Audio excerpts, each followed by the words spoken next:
Welcome, everybody, back to My Hero Analysis Beyond the MHA Rewatch Show. I am Tom Uwatu DeGrazia, and I'm joined, as always, by Steph Stalagmite Thrilla Bear. How are you, Steph? I'm doing all right. It's been a crazy Saturday. How about you? Exactly the same. We were kind of going through this a little bit before we started, but it's these Saturdays tend to just kind of fly by until the show happens, and then by the time it's done, the Saturday's over, right? It's like it's all done. It's gone. All this free time that I have, like all week long, I'm like, okay, I'm going to do all of this stuff, and I have, I'll get up early on Saturday. It'll be fine. I'll do it all. No, it's because I stay up till like 4 a.m. on Friday, and then by the time I get up at like fucking 12 o'clock in the afternoon on Saturday, half the day's gone. Shot to shit.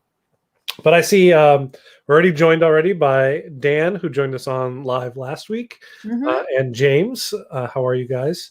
I planned on asking somebody to join us for this evening, but I completely forgot. But we do have somebody already scheduled out for next week, so we're good on that. But for tonight, it's just me and Steph again. So lucky all of you guys. I am not doing what I'm supposed to be doing. I'm just like shooting the shit and not like getting the screens ready. So let me do that. All right. There's an interesting 3 episodes to put together too. Now, do you say that because we skipped an episode or just because of the material that's in these episodes?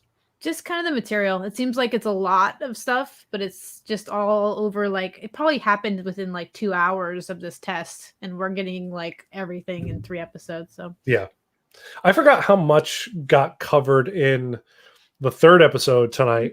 Which, if in case you guys missed it, we're skipping one of the episodes in succession this week. So we're going episodes 57, 59, and 60. So we're skipping episode 58 because that was one that they just added into the anime that wasn't in the books or anything like that, specifically as a lead-in for the movie. And since we're going to do that after season 3, figured might as well just keep it all together as a cohesive story, which worked out great because, we get the kind of like the follow-up to the exam, because otherwise, man, what a at the end of episode 59, it's like Deku going like, is my name up there? And it's like, what a cliffhanger that would be. I mean, we all know what happens, but still, I kind of like, although we got another cliffhanger at the end of this one anyway, but what an episode we'll start off with next week. But this week, let's get started. So the 100 have passed the first half of this exam. And so now we go into what's going to be the second half, which is a big rescue mission. Yep. I feel bad for whoever designed this because they basically just blew up all these like buildings and mountains and everything. And like, I could only imagine all those people that worked hard on it. It'd be crazy. So, and even the kids are surprised that they just started blowing everything up.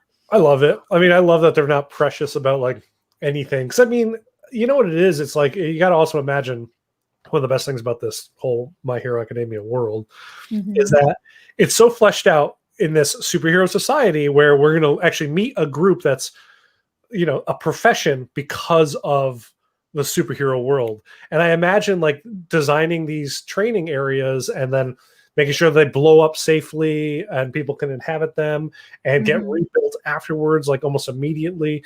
That's a whole nother profession that only exists in this hero world because they need to train up heroes. And it's kind of great. It kind of fleshes out that like the realism of that world a little bit, that there's construction workers, but just for demolition in hero training. Perfect. Oh, and this was just cute because like, yes, I was hoping no one heard that. It literally only goes off during this time frame every Saturday. I don't hear it, which is really funny. Probably because I'm like talking half the time, but yeah, it's funny. This was cute because they were talking about bystanders, and these two are like by-sliders. Like, what the hell is that? And because they're dumbasses. Yeah. But the invisible girl like explains it, which I laugh because she's not usually the one that like explains things. It's usually like Ida or Momo or somebody is trying to teach them. It was cute. She's with them at the bottom of the class, I believe. Yeah. And so she's explaining that they're going to basically, if a disaster occurs in real life, what are you going to do? And so they're trying to see their reaction. And they anticipate that there's actually like elderly and children out there right now, and then they're discovering, like you said, that there's people that work just as victims for heroes to practice. Yep. I love the old people dressed up as babies. That's like one of my Yes, favorite they're really things creepy. about this.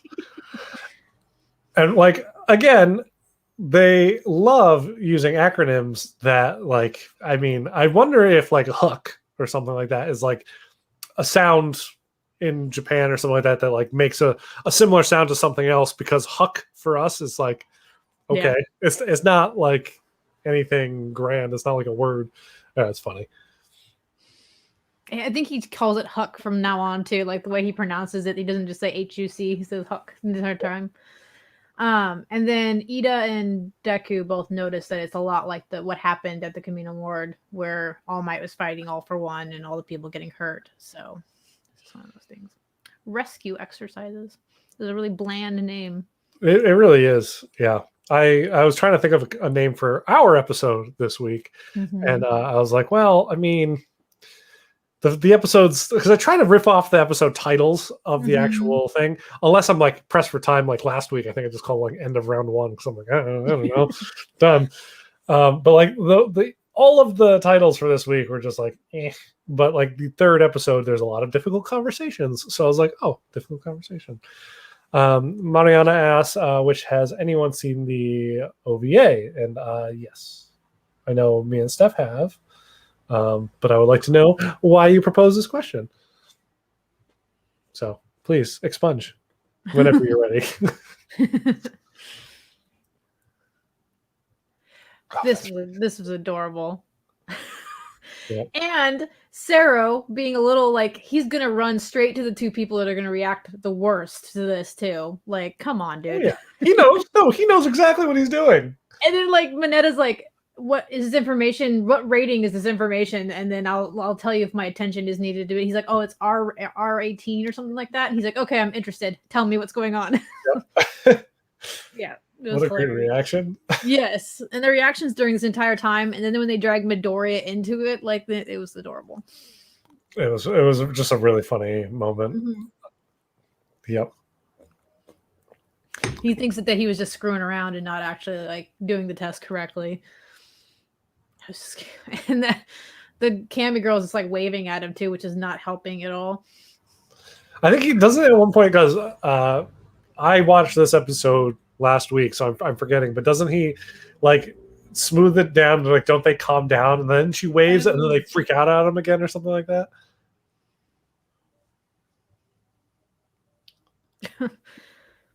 Okay, so because in the OVA they do a rescue exercise as well, but it's supposed to be pre the exam. It's true. Mm-hmm. That's right. They do that. It's different though. It's not like the full. I mean, it's actually I don't know, because the kids almost like end up dying or something like that down there at the bottom, and they have to like use a combination of ability. Yeah, we'll get there. That's at the end of season 4. It's not. I gotta say, of all of the episodes I've seen that they've created for the anime, they were my least favorite. That OVA, and it kind of sucks because like I have friends who just caught up on season 4, and they're like, "Oh man, it ended really lame." And I'm like, "Wait, you're talking about the stuff after the Endeavor fight, right?" And they're like, "Yeah." I'm like, no, that's not where season 4 ends. That's OVA that they added on to the end, but which was great because it came out at the start of the pandemic where we had like nothing else to watch. I'm like, great. New My Hero. But for people watching all of season 4 to then get to that and then it to just kind of be like, yeah, there's not really, it's funny, but it's not really exciting or anything new. Yeah, it was fine. It was lighthearted. Yes, this is just going to be more slides of them making fun of Midoriya. Oh, okay. Well, let's look at them. We just got Kirishima eating bread. Yes, it was super cute. Oh, this is when they talked about the meatball guy being rude and how they're sorry and like they want to make a good relationship with their school, but no one feels that way, that none of them want to have a good relationship with UA. Like even like Todoroki's like, this guy hates me. Yeah. And then like Bakugo's like, the guy was really rude to me, and Midoriya is like getting attacked by Cammy during the test. So it's one of those That's things. actually true. Yeah, I always forget because knowing who Cammy is and that whole situation. I always forget that she's supposed to be a part of this group that they already have enough beef with kind of going on. And I wish this group shows up again, but like we don't really get them much. No. Well, we get Cammy and him, but that's it. She asked him, "I'll see you later," and he's like, "Right?" And then they're like freaking out about it. And then someone else is noticing too that he's paying a little too much attention to this other person. So I hate everything that's going on in her mind, where she's like, "I just got to shut all of these feelings out." And it's like, I get it, but because she wants to be a hero on her own. She thinks that that's why she likes anything to do with him is because she admires him, not because she understands that those are feelings. So it's very.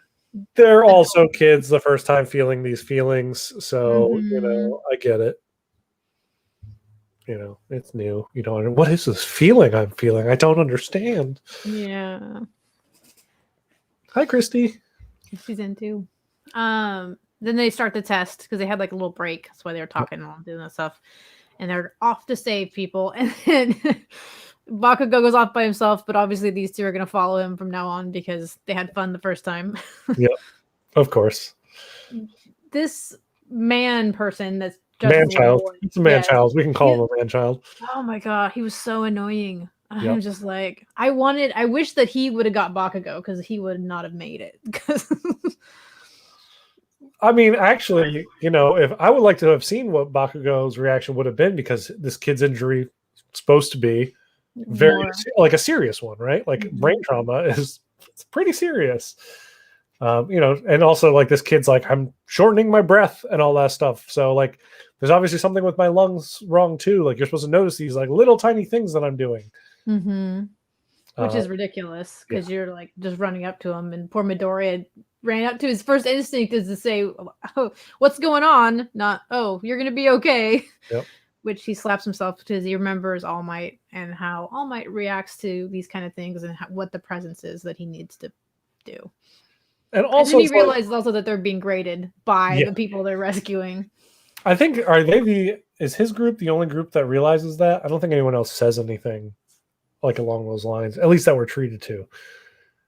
I did, and a lot of the other people like didn't go, like they're doing the rescuing, but they're not really going with the people. Like they're not taking them back. I think Class A, like, because there's more of them obviously for the 100. I mean, so they take up a quarter of it almost. Oh, I do know Bakugo gets chastised when he loses points, and I think he gets upset by that.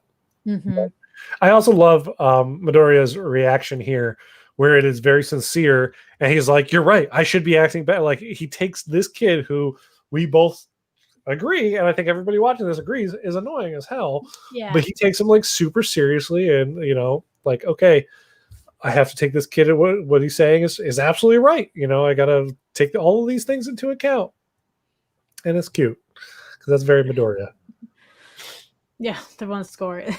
His like realization throughout this whole entire thing, and then some of the faces he makes remind me a lot of, like, he has like a very Bakugo moment on Todoroki and the other guy later, like just basically like, you guys are fools right now. So Mariana makes a really good point. So I think the second year is just know what needs to be done because they already had classes about it. Also, like class 1A is like one of the few, or UA is one of the few like first year in this. There's only like one other school that brought first years, right? I think it's just Inasa or whatever, the wind guy. Yeah. I think that's. I'm not going to say that school, right? I'm not even going to try. Actually, never mind. Scratch that. What I just said from the record, because I'm sure it was wrong. Because I think he does realize too, because he gets points taken off later as well. Yep. And then cousin It here. Yes, he's so cool. I love these splash screens with like their like. The ink dots on them and stuff. And how strong is his hair that he gets to clear a helicopter path in the middle of the dirt? It's like Medusa, you know, from Marvel Comics. Yeah. It's crazy. It's awesome. I mean, hair is really strong. Oh, and this is him thinking about All Might and what he does and what he looks like carrying people and never not smiling. Your description of that, this is just him thinking of All Might and what he looks like. It's like, yeah, he's just having All Might moment. He does have those. I hate this kid. Well, that's when he went back into character because Yeah. he realized that they were back on. Yeah, that's true. Over there, my grandpa. I also don't think that Midoriya should be like, we'll definitely save him. I don't think he should be talking in absolutes like that. No. I mean, just saying we'll save him is one thing, but we'll definitely save him. I don't know. That could just also be a translation thing. Mm-hmm. And this is when she starts thinking that she has to finish this test and get on with her other stuff before she moves on to anything else. So romantic interests. Mm-hmm. And then they were talking about how a lot of people are saving everybody. It's going really smoothly. All the students are doing well. And he's like, well, this test is not going to be very straightforward. And we get this kind of waiting, menacing image of somebody that's really cool. Yeah, Gang Orca has a great look. Oh, hey, Aaron. Aaron's in too. Get our title cards for Ochako. Yes. I love that his hero name is Gale Force. It's a cool, Really a great name for him. Yeah. Love it. Oh, yeah. The old guy baby is creepy. So creepy. And he's like loving the control that Gale Force has for his wind. He's like, because at first he's like, oh, this is not going to be good. You know, it's going to be very sloppy. He's like, oh, no, he has fine precision. But I think he still chastises him, where he's like, it's still a little sloppy, though. Yeah. Because they realize, and I think the hair guy tells them too later, he's like, you don't know what injuries they have, so moving them might like knock them out. You could kill them, like do all the time. You have to like look at them first before you start using your quirk. So that's true. Though, I mean, like, yeah, I guess if like they're impaled on something, and imagine just the Gale Force trying to like lift you off, and it's like, oh, this is going through my like side. Yeah, good. It made sense. It did. They also tell him like, this is why you're only a first year and you wanted to come and do this test anyways, but this is the stuff you would have learned later. Yep. Yeah. I love it. His realization screens every time he has like a realization, or you know, when he apologizes. He's just very. I love his whole emoting. I just wish we got a lot more of him throughout this entire series.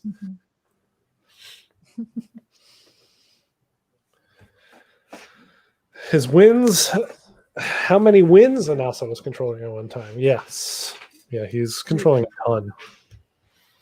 He has fine control. That's why he is like, you know, there's Todoroki, and they keep saying that he placed above Todoroki, which we actually get to see that, which is like saying that he placed above him is, I mean, come on.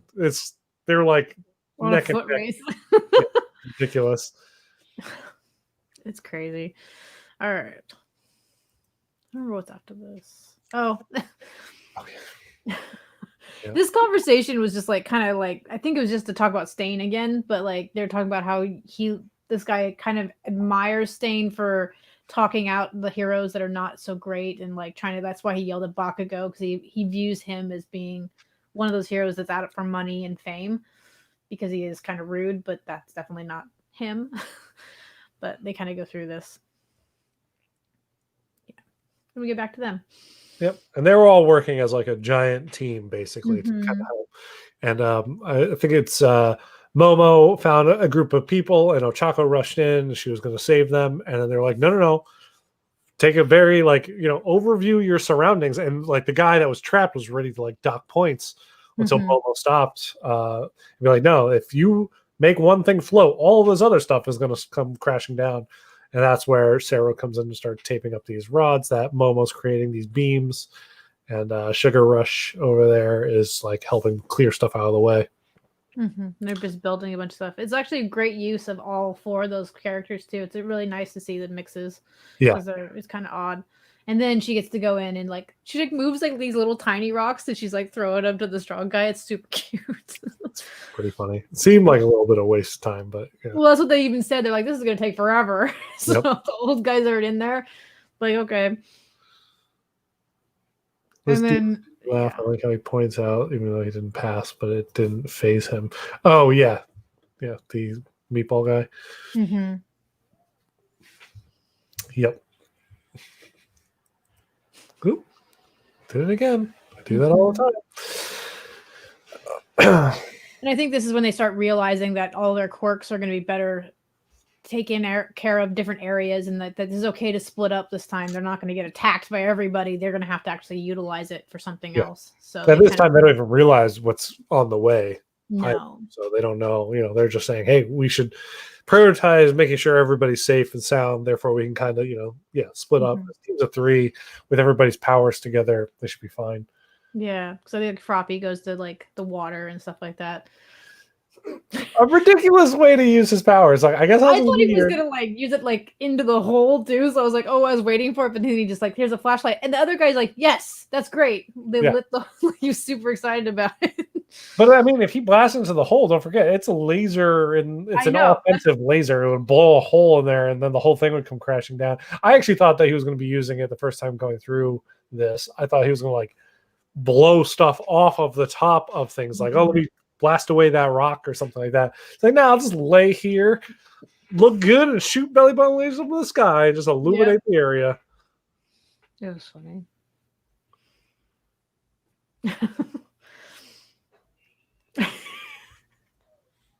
Bakugo being Bakugo to a bunch of kids, or not kids. Yeah, they're adults, but then they realize too, they're like, oh, we're low priority. We're not in any danger. They're in a clearing. They're not like bleeding or anything like that.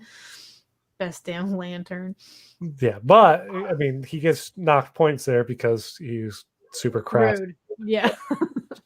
Which I think is like, I guess he's not vocalizing what he's actually thinking, but he's just basically. Yeah, he's supposed to help them, and part of that is mental as well. Like, there's this whole traumatic thing going on, and he's yelling at them like, help your goddamn self, or whatever the hell he yells. And it's like, it's terrible. It's not going to help them out. It makes me laugh because Genus was trying to teach him that lesson a long time ago, like walking down the street, just he's like, you have to be personable or else you'll never get somebody to come to you when you want to save them. Exactly. And that was just a sweet moment for Ida, because he's thinking about how like he's saving people now, and that's what he wants to do. It was cute. Look at that old guy's face. I know. Seeing too much sun. And then the explosions start happening, and everyone realizes there's going to be villains coming as well. And not just any villain. Gang Orga, who's number 10 in the overall hero rankings at this point. And he is ranked 3rd in the heroes who look like villains. Which, I'm trying to think of who would be 1st and 2nd. I wonder. I hope Endeavor's number 1 or 2, because that would make me laugh, because he does look kind of scary sometimes. He does, like, I don't know. If I saw him from a distance, I would still think he's a hero for some odd reason. Like, Gang Orca, because he looks like a mob boss, looks like a bad guy. If he wasn't dressed up in like business suit, it probably would be a little bit yeah. He's so cool. And then they all start freaking out because now they have to rescue people, clear away debris, do this thing, and fight villains, which even I think Aizawa says that it's really hard for them. And this is the last part of this. Anytime it goes to watercolor, like one of these kind of like more graphical panels, I know it's the last panel. Oop, that was the wrong button. So, all right. Favorite moment from this episode? This episode a lot of good moments, but I liked that when they were teasing Midoriya over the whole thing. That is exactly my number 1 moment too, because it's ridiculous, it's funny, and you get to see not Maneda and Kaminari being perverted, but they're using their perverted ways in the best way possible, I guess, in the show, which is teasing somebody else for not actually having that kind of moment, but thinking that they did, and therefore sealing their whole kind of shtick almost. It's great. This is a funny question. I wonder if the Sea Lion hero, who is Selkie, who Froppy worked with, has some kind of rivalry with Gang Orca. I wonder that too, actually, because Gang Orca, I think, would want to eat Selkie, right? Do orcas eat sea lions? Yeah. They eat like a lot of things. Yeah. And then, of course, Dan has to talk about Ayama because, of course. This is actually like a really good point. Like, anytime I see Gang Orca, I think his tie is supposed to be his tongue. It's like, it's the right color. I need to know what on him is him. Like it kind of looks like he's wearing a cape, but it also kind of looks like that's just part of his skin. And I'm like, I don't, because it kind of comes from his head down. It's like not Toriyama, Dark Shadow. Yeah. Yeah, I know it ends at a straight line like right here, but it's like at the same time when I didn't know, I'm like, so what happens? Like, but it's interesting. Yeah. Yes, I think the teasing moment has to be the best moment. It's for cute. sure. It's good for Midoriya too. If he's like part of their little. Yeah, because Midoriya is the most bashful of anybody possible. So it's funny to get him teased when they think that he's off doing very promiscuous things. Mm-hmm. They called him a smooth talker too, which made me laugh because I was like, the muttering. I know, right? Have you not seen him with Ochako? Come on, yeah, come on. I am not going to post what James said, but you should go ahead and look at that. Yeah. Anyway, let's move on to episode 59. Mm-hmm. Which, and then we have like a pre of everything going on.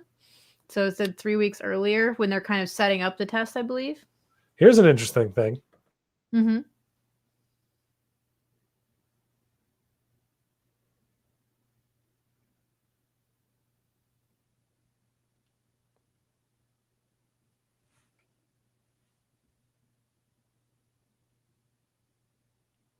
I think we lost Tom again.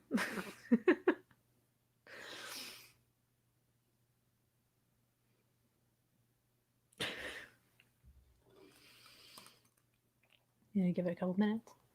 Okay. I don't know what's going on. Ugh. So I kind of had a feeling that was coming because it wouldn't let me click the buttons to start sharing the screen again. And then I couldn't even click. I couldn't click anything. And I started seeing myself go away as like a little spinning ball. Yeah. Great stuff. Technology. I have like really fast internet too. I don't know what's going on. You use the same login as this for 1/6, right? No, now I have my own. Okay. But it's funny because on the 1/6 pack, same thing happened with Trevor. I think that's probably where you were going with that. Mm-hmm. And Trevor's the host of that. So I don't know. It might be something with like like whoever's hosting it. It might just put like a big strain on their internet because Trevor, the same thing happens to him all the time where he has all these connectivity issues and whatnot. And then, yeah. Oh God, was I frozen really funny? How was I frozen? I kind of want to know. You have to go back and look, and then all you heard was you saying, "Well, this is an interesting thing," and then nothing. Then you went away. Okay, so the interesting thing was the fact that I couldn't hit any of the buttons. So yeah. Anyway, let's move on before that happens again. It's not letting me share the screen. Oh wait, maybe I got to share screen again. Maybe. Yes. There we go. Okay. There we go. Because it disconnected. So this part was like, for me, it was super boring. I don't care how they made the test and like talked about it. Wow. Wow. It was a room full of people that don't mean anything to me. Not even the sleepy guy was in there. So it was like, how am I going to care about this? But they're talking about how they're going to make this test to improve the level of superheroes that are going to come out of the test. And so this is the ball throwing and everything else there. It's something that they could have explained away with one of the people involved in the test saying it, but instead they wanted to show you, and I'm fine with it. Maybe Horikoshi just wanted to draw a bunch of suits in a room. I don't know. It's fine. It was kind of boring though, but whatever. But it was also like 3 seconds long. This was not like a big, like long scene. It felt longer, maybe because I had to take pictures of it. So it's like whatever. Possibly. You didn't have to take pictures because honestly, don't forget, you could skip sections entirely if you really want. Oh, next time I will. We get back to Gang Orca, who's he's entering basically the arena and everything like that and getting ready. I think he had a lot of fun with this because he was super excited about it. Oh yeah. Manetta's freaking out because it's something even harder. So it's like ridiculous. What's the big idea? Mm-hmm. I liked it that they did have their own person for each person that was taking the test. So they have 100 people making sure the rap sheets are the same. So you're not like having the one sleepy guy try to like keep track of it on the computer or anything like that. Yeah. They literally have a one-on-one for this test, which is what they got. Which they had to, because like a lot of the time you're wondering how are they getting an accurate representation of actually what's happening down there when you're trying to watch 100 people. Yeah. But if you have someone, okay, you are just watching Mineta, which, oh my God, I feel so sorry for them. You are just watching Mineta, watch Mineta the whole time. Can you imagine the person trying to watch the invisible one? I like, okay, anyone see like random floating gloves somewhere? Yeah, like, oh no, she took them off. Just took them off.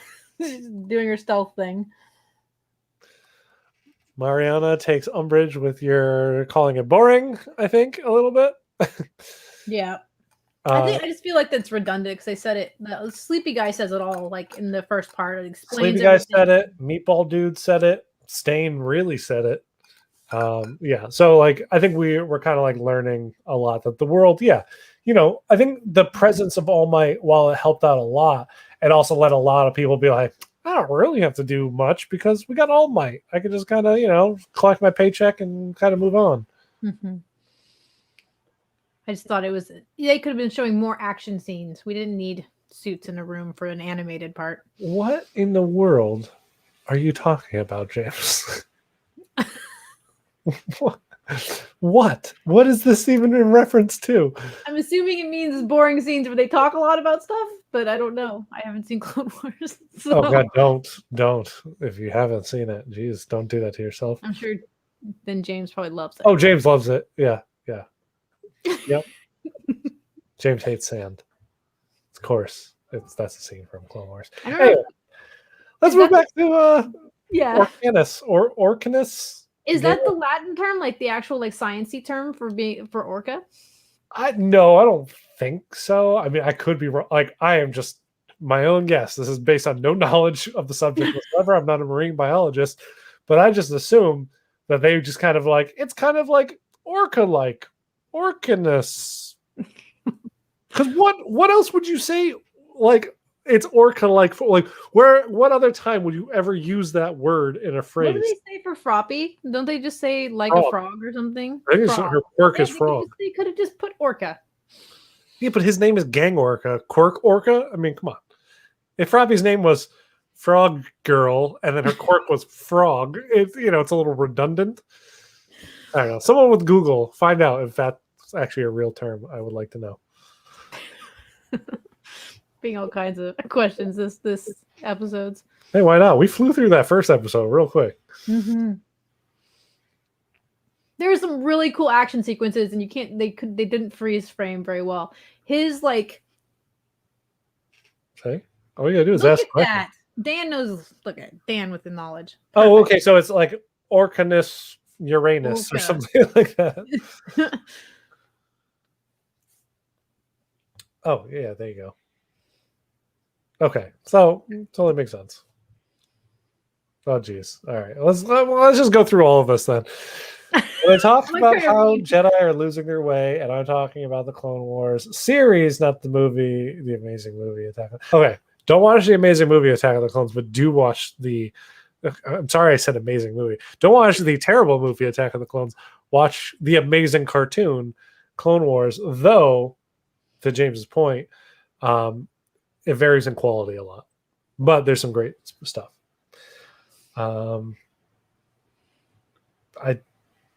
Is it?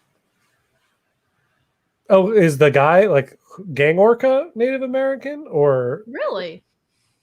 I don't know. All right, I think we're completely caught up now on this whole orca scenario. Questions? Yes. That's my reaction now to all of this too.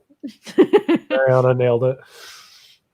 So I like the whole effect that he does for his like sonar or whatever he's got going on. It's like really, really cool. So we have this dude who was like, so Gang Orca was headed towards all of the rescuees, and he was going to attack. I don't think he was going to do much. But this kid rushed in to save the day, pretty much. I forget this kid's name. And he created a tremor to kind of, because Gang Orca has like 30 henchmen with him. And he started to disturb like all the henchmen, like make them lose their footing and whatnot. And then Gang Orca hits him with his like Orca wave telekinetic blast thingy that he has, which is kind of like a sonar.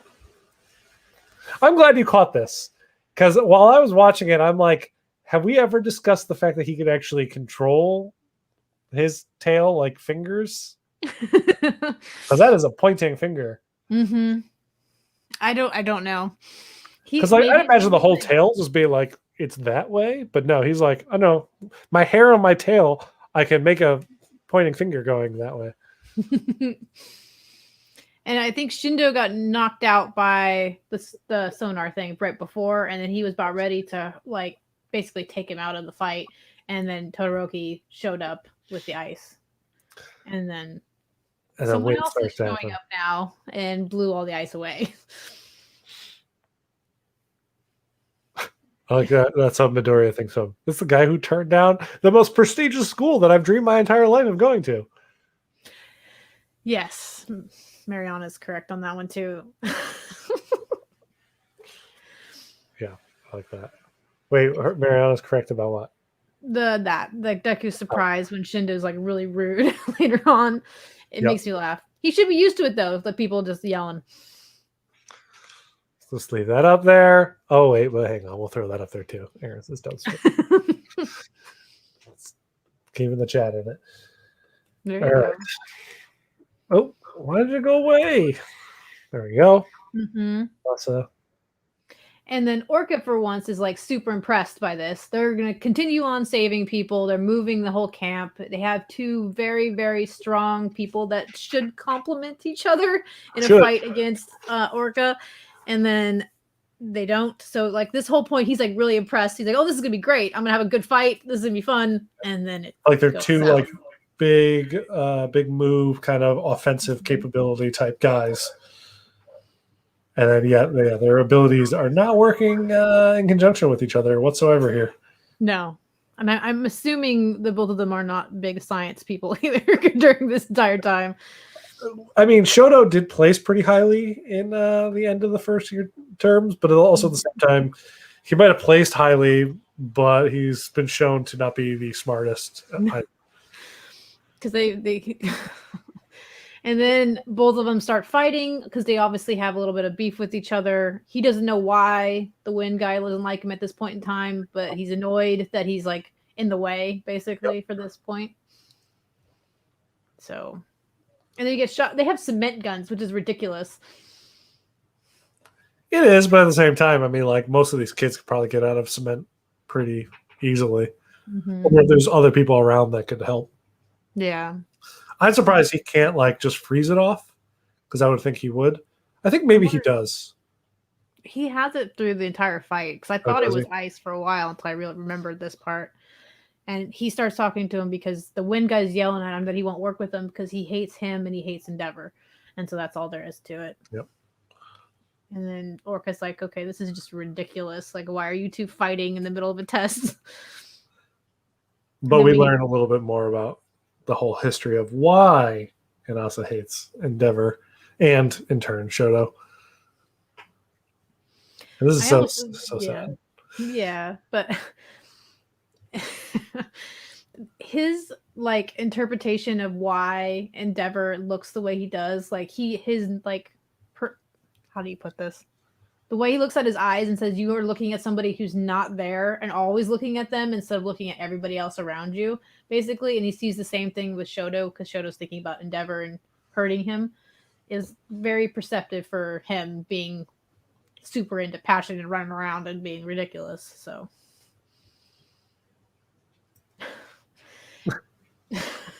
Is that so? That flame, I forget what happens here. That flame is blown away by the gale force wind, right? Yes. And that's why Deku has to save him. Yeah. Yeah, because they basically almost hurt Shindu, who's like out in the middle of nowhere. Yeah, this is where we get Deku's reaction to his true feelings. Yeah.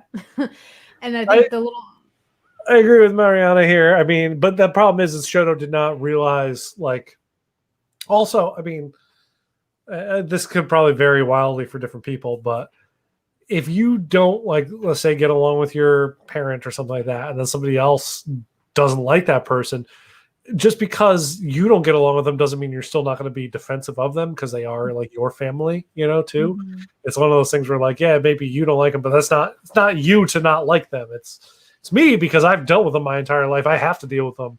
You're just some Yeah. guy who I don't even know what your relation is to Endeavor. Plus, also, I think Shoto is like used to, I think he even says like, oh, another Endeavor hater or something like that. Like, it's like, my old man sucks. Like, I get it. People hate him. Don't take it out on me. I'm not him. So he kind of takes it like as a defensive thing. And I also think their personalities can be more different. They're never going to be like buddies because they don't mesh well together. They could be buddies. I don't know, because Shoto has been seen to be okay friends with most people in Class 1A. So, and there's a wide range of personalities there. But he's with them all the time, like not somebody he randomly meets who's a little extreme. I could see him being like, okay, I don't really need to worry about you right now, and we'll move on. It's true. But he's going to, spoiler, he's going to end up seeing Anasa every day for like 3 months. A while. Yeah. And then Deku yells at them basically. He's like, he can't even believe what they're doing either. Like, why are you guys even not trying? We left you here to take care of this. What is wrong with you? And they're bickering instead of actually like taking the whole provisional license exam, which at this point is the most important thing that all of these kids have going on. Yeah. It pretty much dictates their future from this point. And he's like, what? The way how he says it too, it's just like, you feel like that rage, like, what? Why now? What are you doing? I felt that like frustration in the voice actor's voice when he yells us out. And I think like this point in time too, Shoto's fighting back his old feelings of hate and stuff that was pent up from his dad from the tournament part. And so that's where he's also fighting that. And also is being annoying in his own mind too. So it's kind of like both of them are trying to work through their Endeavor problems and then they'll figure it out. So I like that his likes are strong people and sea bathing. Yep. He looks so cool. He is really cool. I love the girls being horrified and picking up all the bugs. They're just bugs. They look like cockroaches too. Like, I mean, I'm fine with bugs, but I wouldn't pick up a cockroach. I like how he's like, I like everything. Like, it's always like what it is. I like everything, but I don't like Endeavor. And you like Endeavor, so I don't like you. Actually, he wanted to become friends with them until Shoto blew him off. But yeah. Which we're going to get right now, actually. And this I paused because the guy from Class 1B is in the recommendation race, which made me like super happy. Yeah. I wonder who. I would love to know who recommended some of these kids. Obviously, we know who recommended Shoto. His dad. His dad wants him to be the next. Well, beat All Might. So of course he's going to recommend him to get him higher and higher and higher. But the rest of these guys, I need to know who the guy that kind of looks like a weird tree branch is at the end. Yes, Mudman. I like that. He has such cool power, and it's so weird because his face looks nothing like what his power set would be. Like, I would imagine he has like the abilities of a zombie or something like that, like unkillable, like Zombie Man in One Punch Man or something like that. But no, he can make the ground melt away, like control mud and stuff. It's so bizarre. Yeah. His eyes were pretty crazy back then too, but this was before Shoto met anybody in Class 1A that ended up changing him. Well, Midoriya, really. But like, the Wind guy gets super excited because he gets competitive. He's like, "This guy's really cool. He's like has a cool quirk. He has like he looks like he'll be fun to like. I'm going to be in class with him. Obviously, he's going to pass this test." And so he even beats him by a hair for this foot race, which I thought was kind of silly. But I don't know if Shoto stops his ice too and decided to jump, and that's probably why he didn't make it in time. I don't know. Oh, it's possible, actually. What's funny too is like if Shoto was using at this point in time both fire and ice, he would actually have blown away, and also because the steam that was would have been produced would propel him a lot further. But also, if he didn't turn down UA. Would he have taken Shoto's spot in Class 1A, and would have Shoto been where the Mudman is in Class 1B? That's my question. Or would Momo? Well, she wasn't in that race, so I wonder if this was. There might have been 2 races. Maybe one for girls, one for boys. That wouldn't make sense because the girls were in the other stuff. So why would they? They're all treated the same. Mm-hmm. I don't know.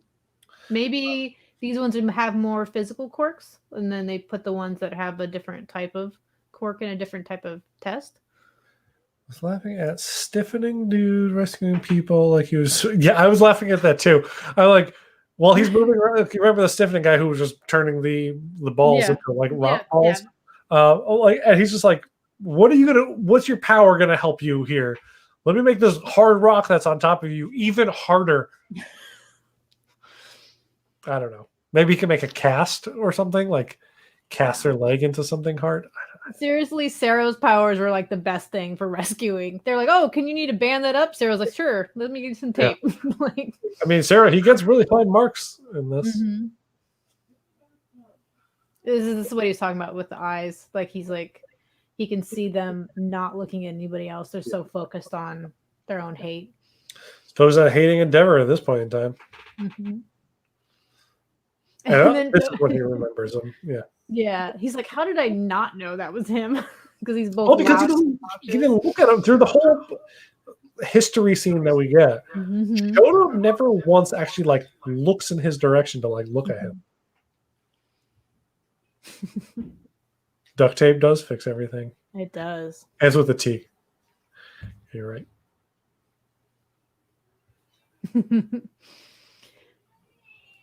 I was reading Mariana's comment. So I wonder though, because like actually I thought that until this scene, I thought when they got in by recommendations, they didn't have to do the test. I thought that there was no test for them whatsoever. Like we didn't see Shoto on that day or anything like that. He was just already in it. His spot was secure. Same thing with Momo. She's in it. Her spot was secure. But I guess they did have a test. Maybe it was just to place them where they would be. I don't know, but beats me. Had to rank them by recommendations, what number they were going to be in. Yeah, because I mean, you could. I don't know. You think that the general course or the general studies has recommendations too? Maybe. I don't know.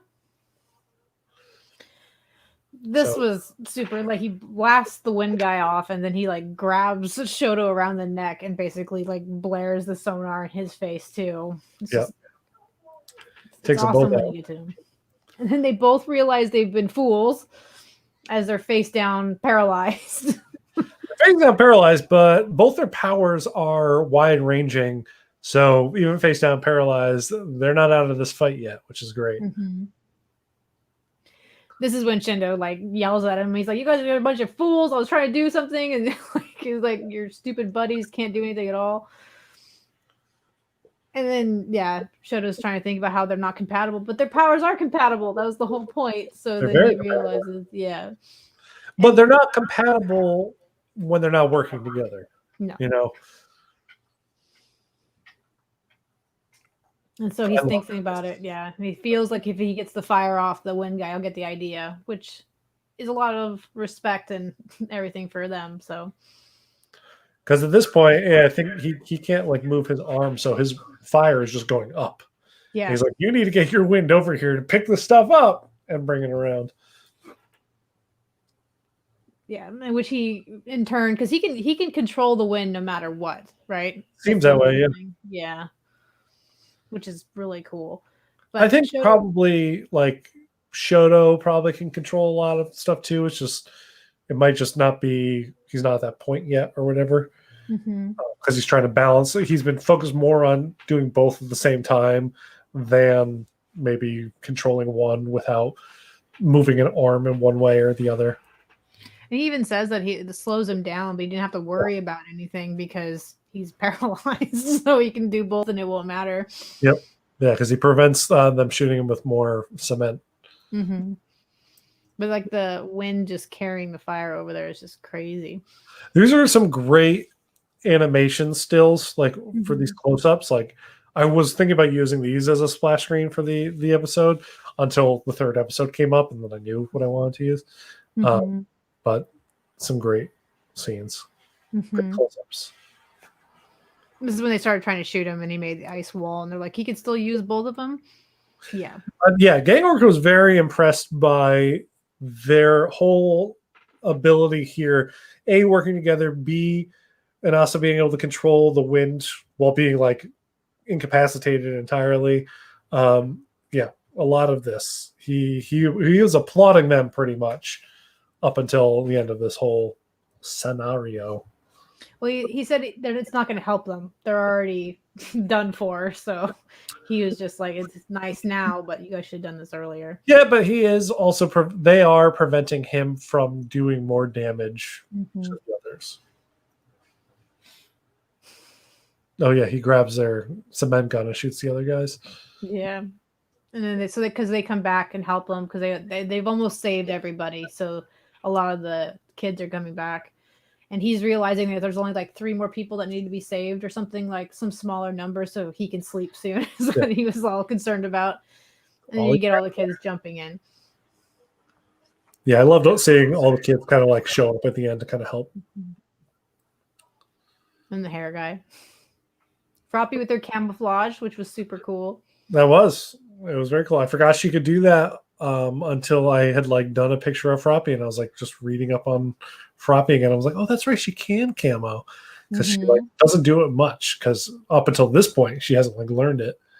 Well, she even said that she's not really built for combat. She's a rescue quirk. She's there for help and everything else like that. So the camouflage does help with it.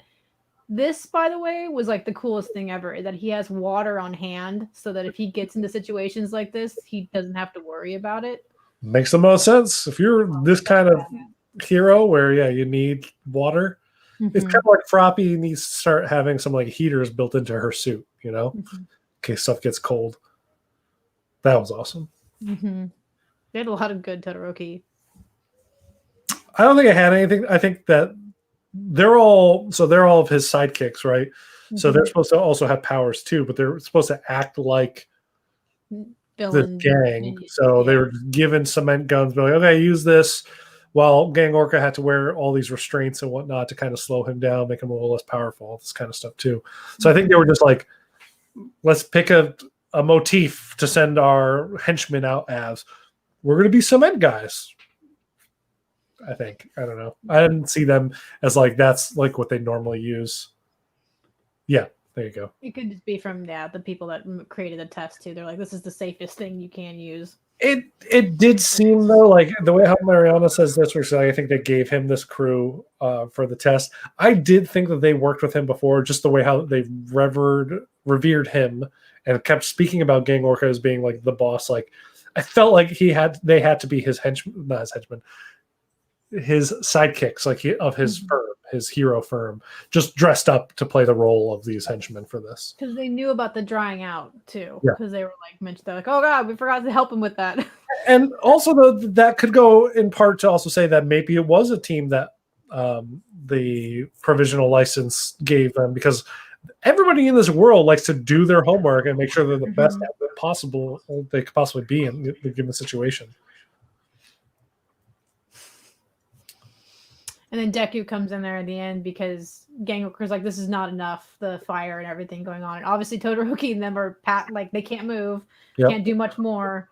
And so Deku comes in to save the day and surprises. And then I think it's like a bell or buzzer or something goes off because they saved everybody. It literally goes off the second Deku connects with Gang Orca.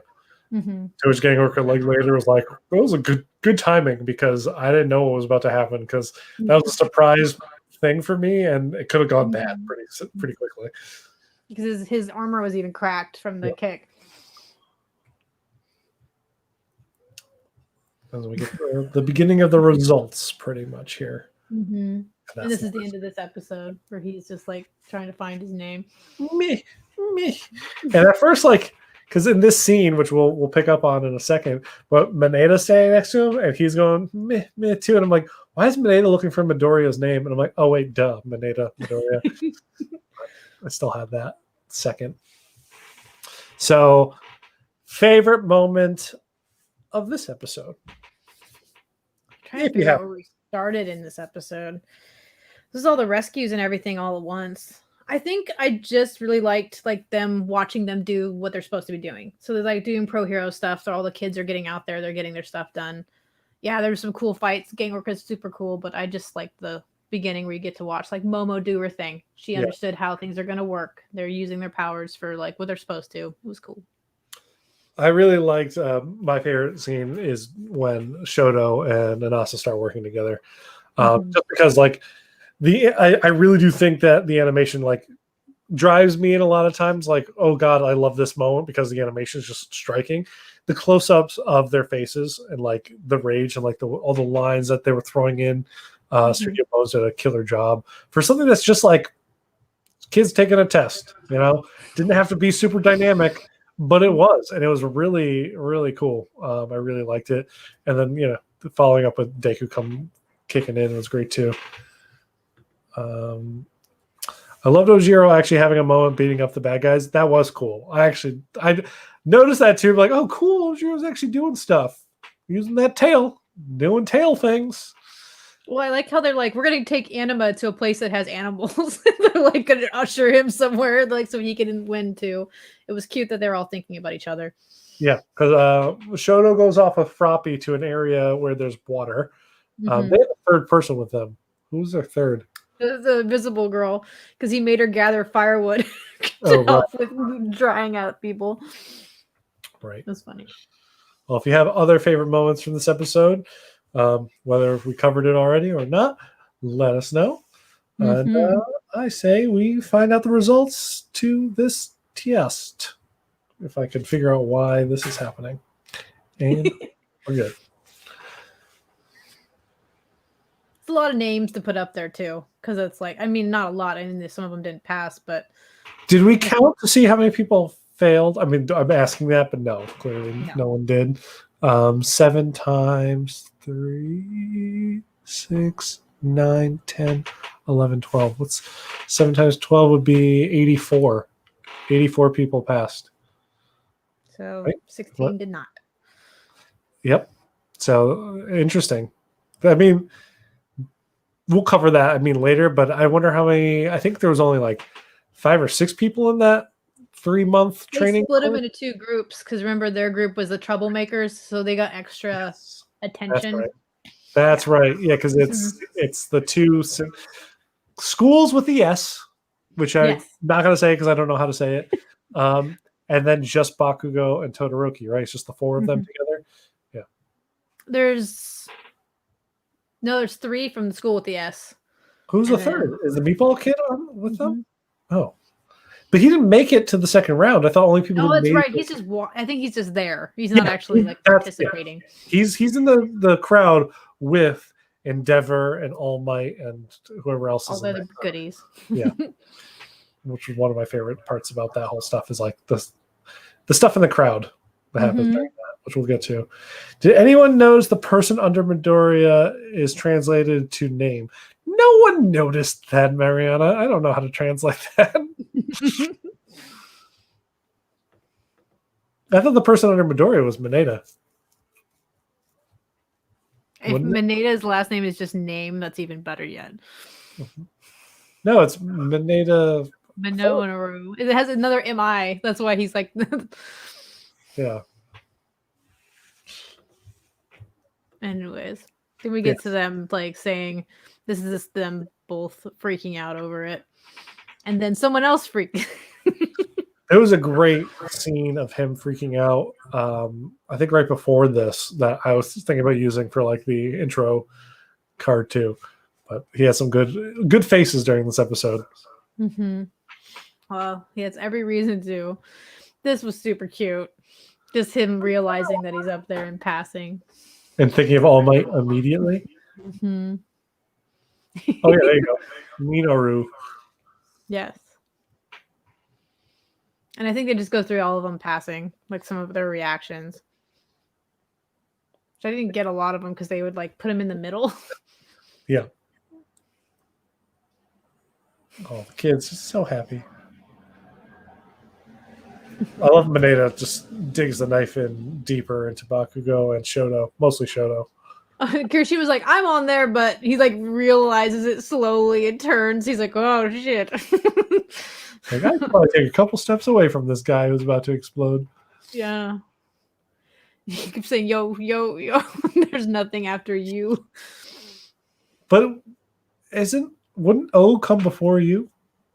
I was so confused by that. He was like, there's nothing after you. Why you? And I'm like, no, you should be above why you.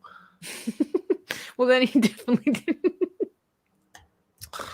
And obviously Todoroki didn't pass either, and then he thinks it's his fault, so he goes and apologizes, which it kind of is his fault, but it was Todoroki's fault as well. Yeah, both their faults. They're both dumbasses during that. And everyone's like, what the heck? Todoroki didn't pass? They were just like shocked that their two top guys didn't pass. I think Momo got 100%, didn't she? I don't remember if they mentioned it. Yeah, she got a good score. I don't think anyone got 100 that we know of. I think Momo was the highest one in the 90s. And then they kind of go through how the sheets actually break down what they're strong at and what they kind of messed up on. And Ida was excited that there's room for growth and how to like, because Deku got 71 points, which his basically said he didn't do anything wrong, but he stood around a lot, I think is what he was describing it. Yeah, they described it. Yeah, he just kind of stood there. And I'm like, dude, Deku stands there a lot reacting to things. It's kind of like his trait. He thinks about stuff, so it looks like there's nothing going on. Yep. Dan says they did say the names were ordered differently than alphabetical. No, I think what he said boiled down to it being alphabetical, right? I thought it was like it's organized by maybe with an S. I just can't remember what it was. Yeah, the word that he used in my mind filled it in as alphabetical. I don't know. I thought it was. He's so cute, though. It was like the perfect. He's like, oh my gosh, this is so exciting that they thought of these things. If we want to talk about cute Ida, let's talk about the sleeping scene of him wearing the little cap. I didn't catch it. Okay. That was like legit. I thought about using that as a screen too. I'm like, I don't know. That's just so funny. With his little stocking cap, he looked. Oh yeah, it was organized by syllabus. What syllables. does that even mean? Syllables. Was it? I think I don't know what that. I would have took it as alphabetical too. So. Yeah, I just assumed it meant alphabetical, but I could be wrong. I mean, the only one that wasn't alphabetical was Anasa. So, like, he's a dumbass, it seems like. So, him thinking that he would come below you, why you, makes sense. I don't know. It's anime. It'll be fine. Sure. Let's move on. And then he gives like this really cute speech to the sleepy guy and goes over how they're all going to have to go to some special course if they didn't pass. Like they want these 100 people to be taken care of and nurtured because they did pass the higher test. Yes. And this made me laugh because the other two were just like freaking out, and then Shoto's just like straight faced. Shoto freaking out right there. You don't see it? Yeah. Well, he got the lines going. Yeah, exactly. I love two things about this that I absolutely love. One, the picture that's on his provisional license is perfect Deku. And two, the fact that he like just has to text it to All Might. And he thinks about like, did All Might see it yet? Like all that stuff. And then, okay, 3, All Might's reaction to getting it. Another scene I almost used as the there's this episode was just full of like quick moment scenes that I just adored. Yeah. This too, where he's like running. Yep. He's like, I'll see you later. I still hate you. I'm going to see you later. I'm gonna apologize in advance because I know, I'm going to say something bad. Sorry. And then he runs away. Then I don't even know who says it, but someone says that he is both bold and sensitive or something to that effect. Yeah. And I can't remember who's talking about it. Dan, is your favorite moment of this episode Deku looking at his license, or is it this, or because I don't know when that comment was? It's got the sleepy one with the snot bubble. I think it's Ida. Oh, okay. Oh, yes, that makes sense. And then, okay, so Mariana, you answered that question. Then, which part of all of this? Deku and his license. She's amazing. She answered that immediately.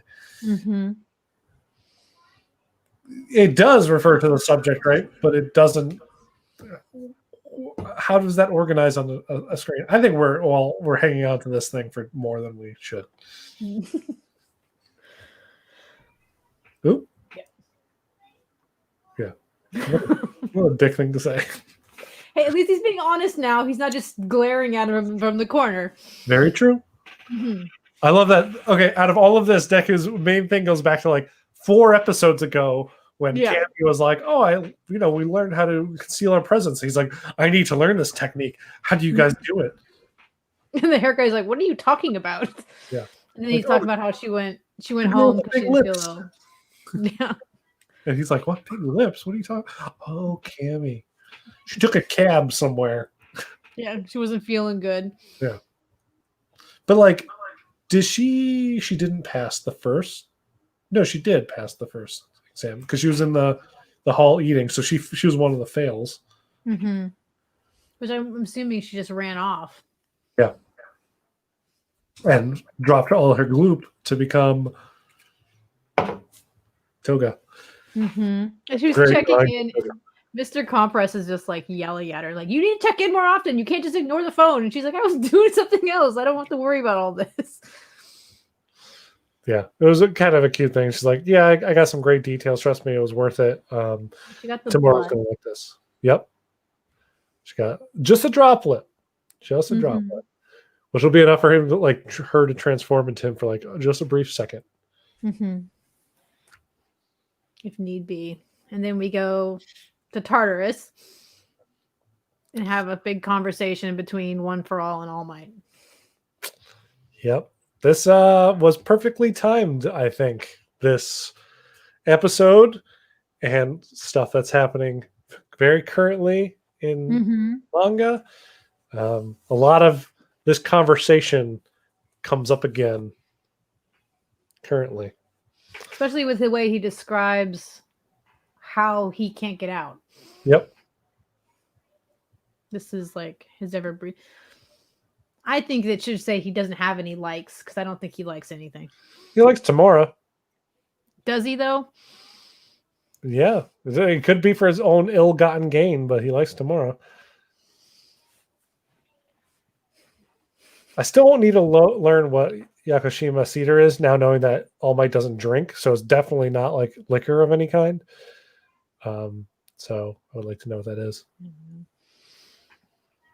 Just like the camera moving every time he like tries to like move his head or do anything. It's really cool. Yeah, I'm saying he can't like itch his back or anything like that. He can't move. He can't think about it. It's like on his brainwaves and everything.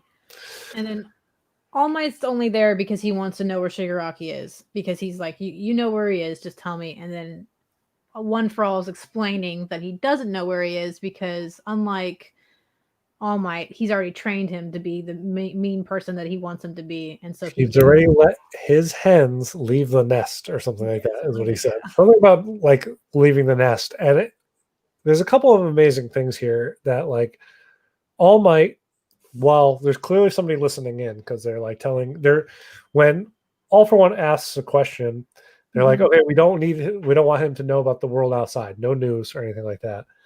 And All Might talks about Midoriya like by name, and I'm like, you're just kind of basically naming your successor out here. Like you're like letting some stuff out that shouldn't be out there. Oh, he likes trees, I guess. I guess, people like trees. He's an arborist. All Might the arborist. There could be worse things you could like. You could like. There certainly are a lot of worse things that you could like. But yeah, so I don't know. This whole conversation was very interesting. Plus, also, All Might wearing his Silver Age outfit, which is clearly made to fit his buffer body, not this frail body. So everything's just hanging off of him, and Lord knows why he's wearing that.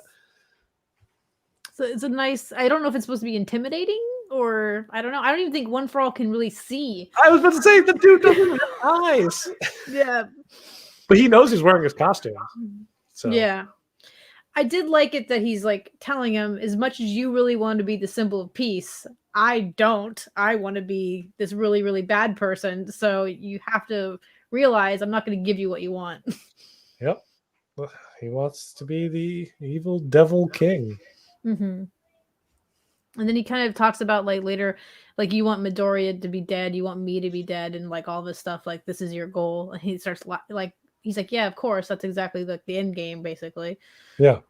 And the screen this Loved this. Mhm. So this was going to also be another one where I was like, there's just a lot. This episode had a lot of like fantastic, just like shots. This is all mommy Midoriya. Yep. At this point in time, who's made him realize how important it is to live. But also, like, you know, knowing what we know about how one of his sidekicks has the ability to see the future and what they see, and him saying this, like going back and like rewatching this is more impactful because you know that he's like already kind of denouncing his prediction that he received. So he's like, no, I don't care what people say. I will not die. Like I have a reason to be here. I have something to live for, so I will continue to live. It was very strong. And then he gets his little message. So his face is just so endearing. Oh, you didn't get it. I was really hoping because like I just loved his face. When Skinny All Might gets really happy about something, that face is like one of my favorite faces.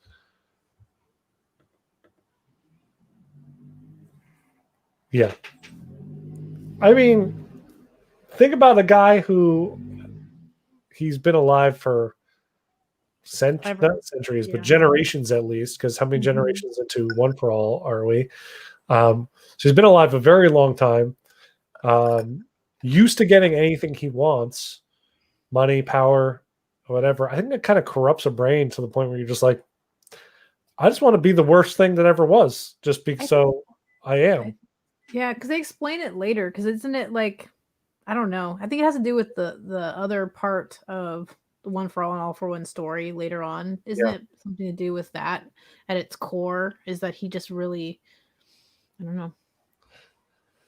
I agree. I don't like villains that are just evil to be evil. I mean, Tamura is a little bit that way, though he does have a lot of personal reasons for how he got that way.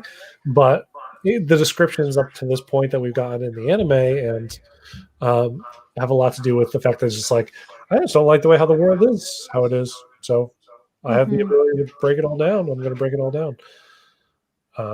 But yeah, All for One, I mean, you know, he probably has, I think he has other reasons than more just to be evil. Because it's the start of One for All. Right. Did I say that right? is his reason. Is like that choice to give that person One for All is what basically started everything. Yeah. And then realizing he wants it back. He definitely wants it back. Yeah. This starts some of my favorite episodes. So it's like this whole conversation that needed to happen and started like first season, and now he's gonna try it. He needs to finish it. Basically, Bakugo's sorted himself out enough where he wants to hit this issue head on. Yes. So he tells Deku, he's like, literally out front. Hit this issue to head on.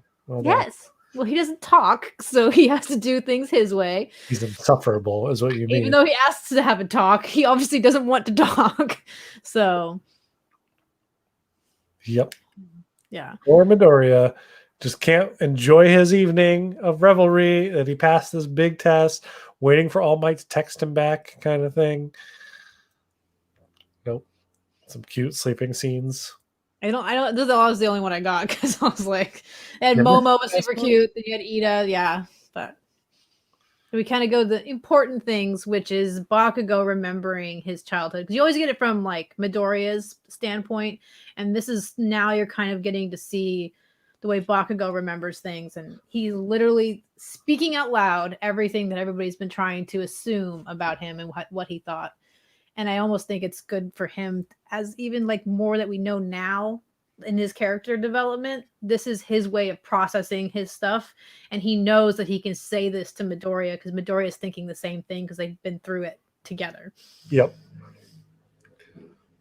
So And I liked how this scene came up again, and at the time, All Might was like, "Yeah, it's at least he thought you were joking," kind of deal. mhm. But we learned, we kind of knew this already based on some stuff that happened earlier this season, where Bakugo asks All Might like, "What is Deku to you?"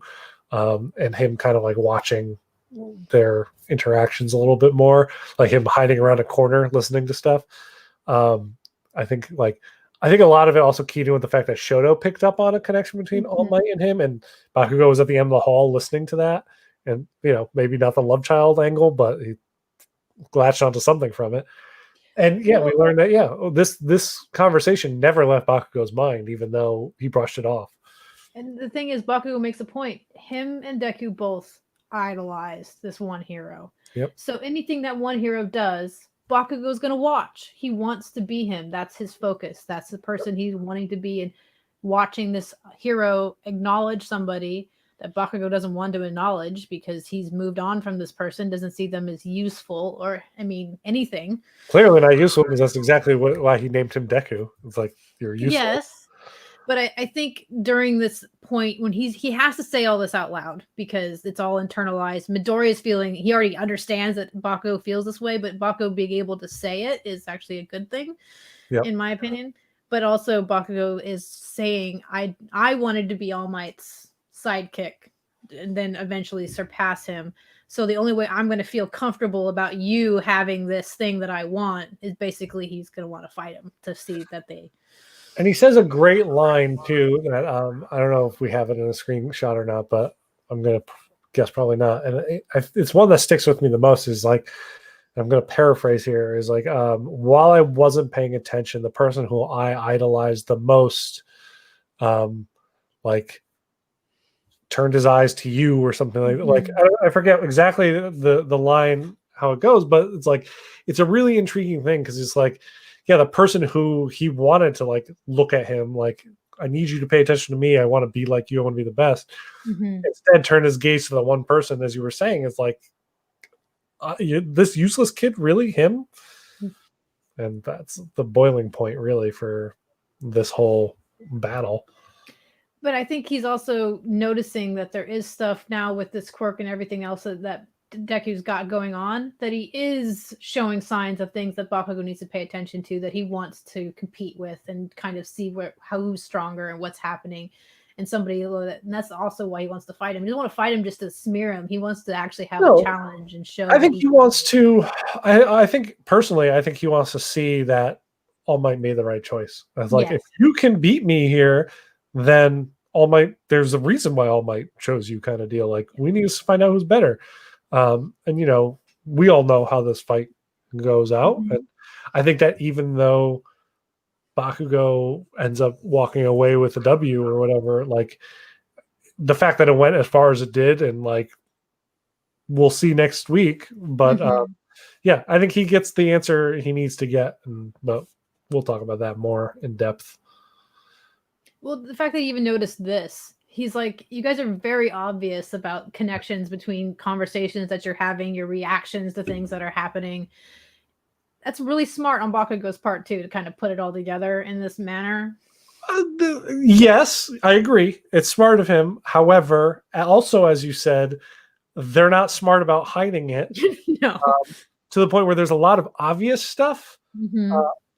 A lot of it being like Deku, when he shot his provisional license on his cell phone and texted it, like, he has the teacher's number. He's texting it to All Might. Why would he have the teacher's number? Like, why does All Might want to see him after classes randomly? Like, there's not like enough like hiding going on if they really want to keep this private secret as thing. He's saying he does. Yeah. And maybe I think they take for granted that these kids have a lot going on in their lives, that they're not going to pay attention to every little thing. But I mean, I think him turning and seeing this was the nail in the coffin of this idea. Like, oh, you got your ability from All Might. Because we see this reaction. All right, let's read this here. They did a flashback to Deku having a conversation with Bakugo. Always crazy to see how scrawny Deku was when they first show versus compared to now. Yeah, I know. He's like ripped now. Not as ripped as Bakugo, though, I feel like.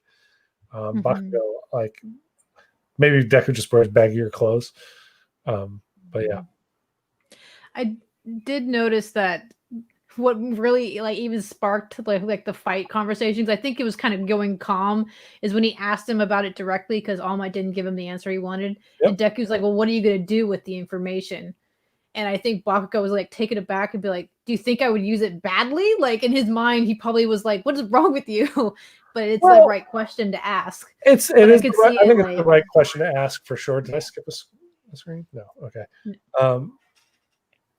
Yeah, I think it was definitely the right question to ask, but you know, also because you want to know like what his purpose is for asking this in the first place. Like, granted, he wants to know for his personal reasons because of his idolized hero and where that attention goes.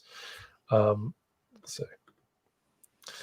I think it's a combination of things. He wants to feel that Midoriya is still the scrawny nerd tailing behind him, dealing with the fact that he isn't tailing behind him, but also coming to terms. Okay. These are different conversations. Carrying around those golems, we'll do it. Oops, that was the wrong one. Will Nendoroid size ones work? Yep, there you go. There you go. Just do weight training. Just like Vegeta and Goku, you need to stand in a room with like 30 times gravity and just train. You'll get there. You get those hand things like Midoriya has.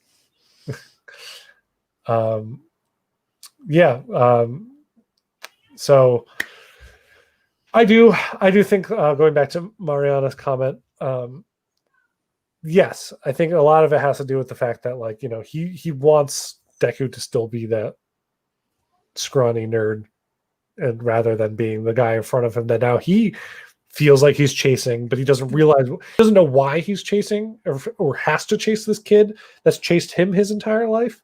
And so, yeah, he wants to know that for his own personal reasons, but Deku doesn't know this stuff. And then we'll get that next week. We'll go more into Bakugo's side of all the story we've gotten from Deku's side this whole time.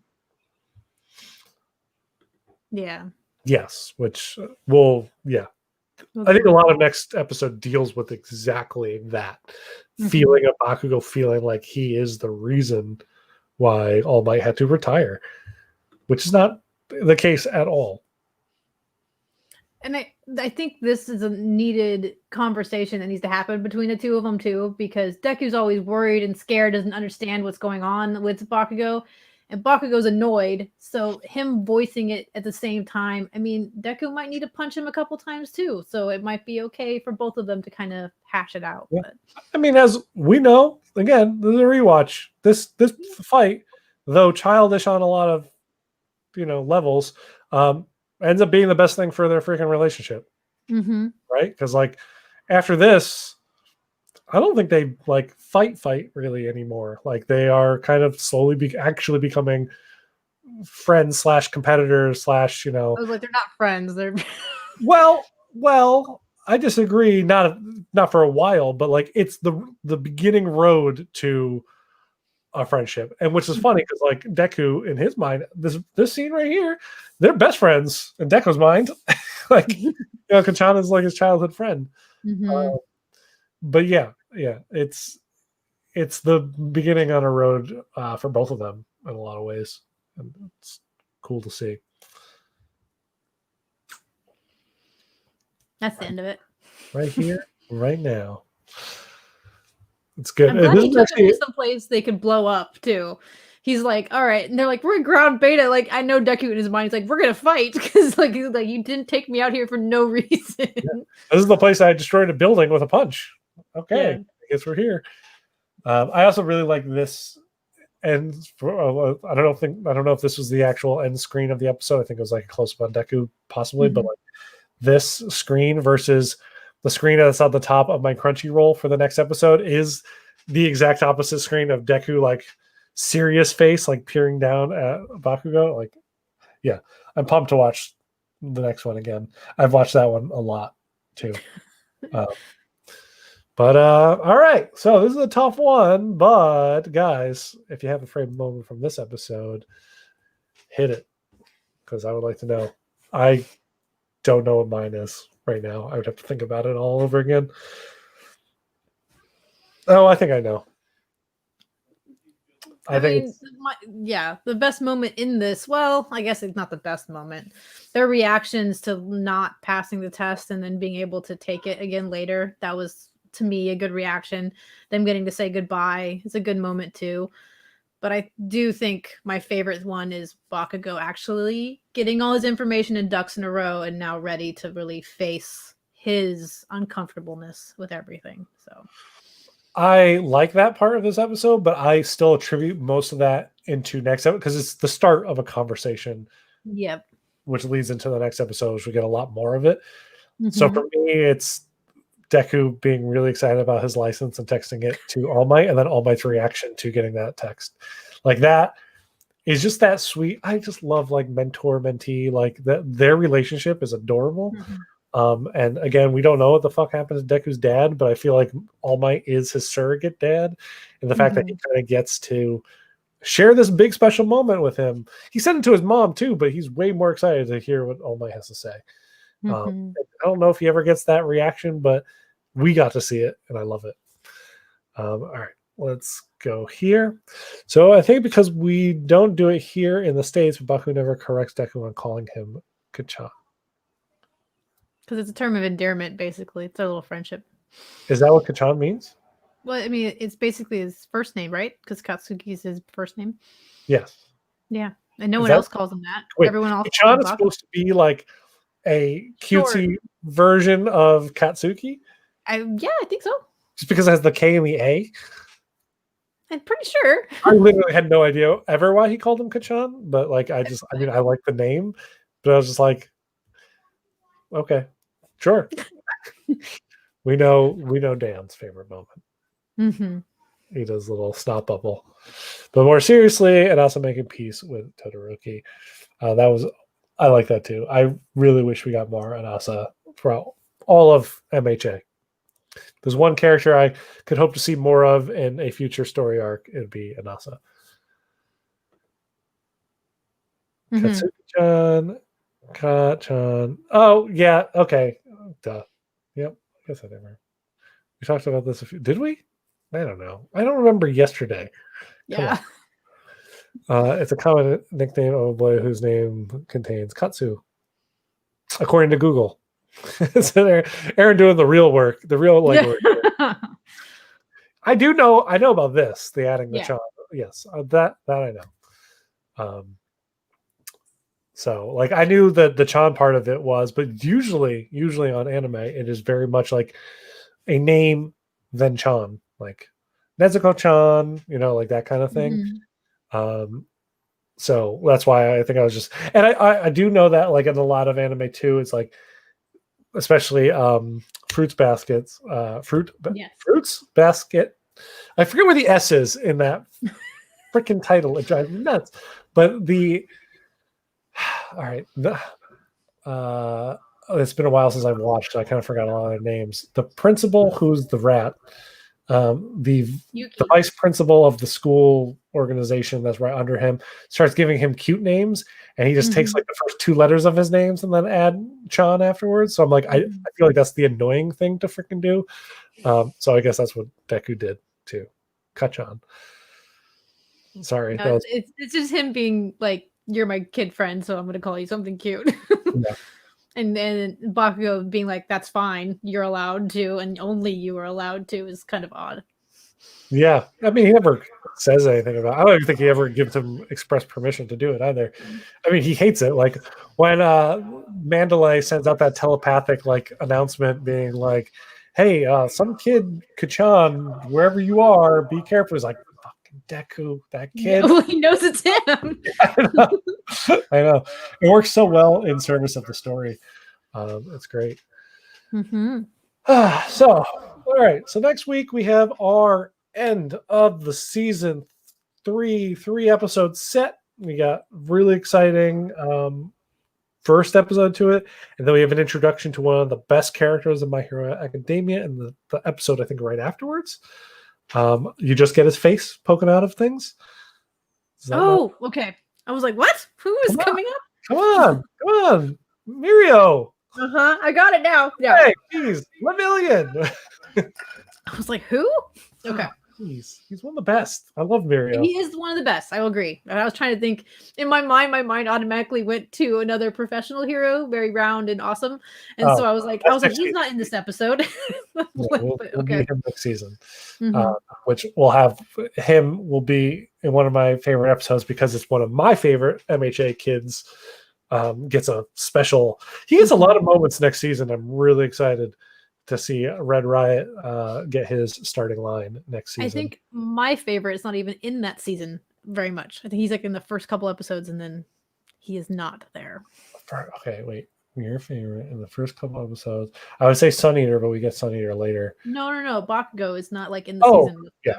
No, yeah, we get him in the beginning, like one episode, and then we get the training stuff immediately after the first arc. And then we have the school stuff afterwards. Everybody, yeah, some good drumming moments. That's season 4. I'm so excited. I've not watched season 4 a second time yet, so I'm really excited to get back to that. I've watched a lot of season 2. I've watched like 1,000 times. Season 3, I've only probably watched like twice. This next fight, though, I've watched a bunch because I keep referencing it a lot for things. Yeah, talking about shipping Deku and Kachan. Yeah.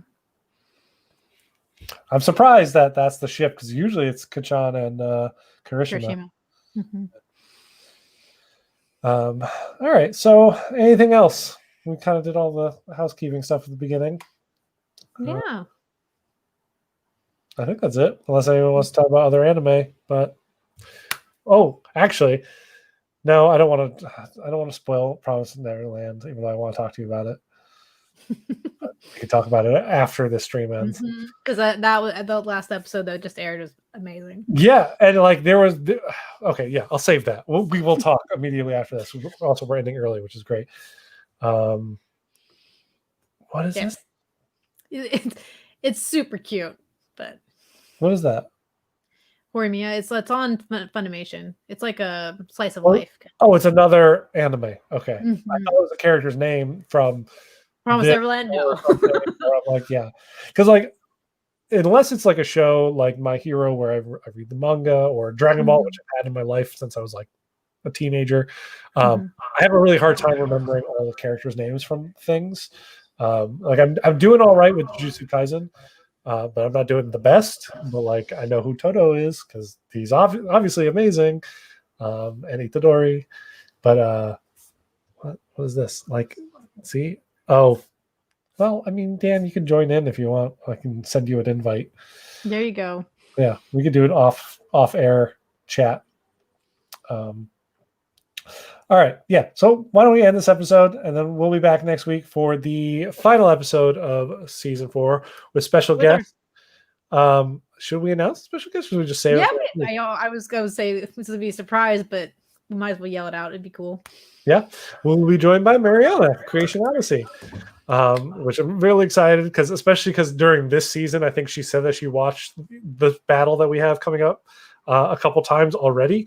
So I'm really excited to get her breakdown. I want to specifically save her for like that chunk of episodes since we started to have people kind of come in. So yeah, exciting. I can't wait.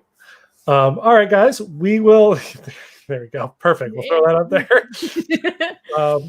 Yeah, so we will see you guys next week. Until then, be good, have fun. If you're in Southern California like me, enjoy the rain. It happens only once a year, and we're getting it right now. So it's great. If you're anywhere else in the world, just, I don't know, be good. I don't know what I'm saying. All right. Good night, everybody.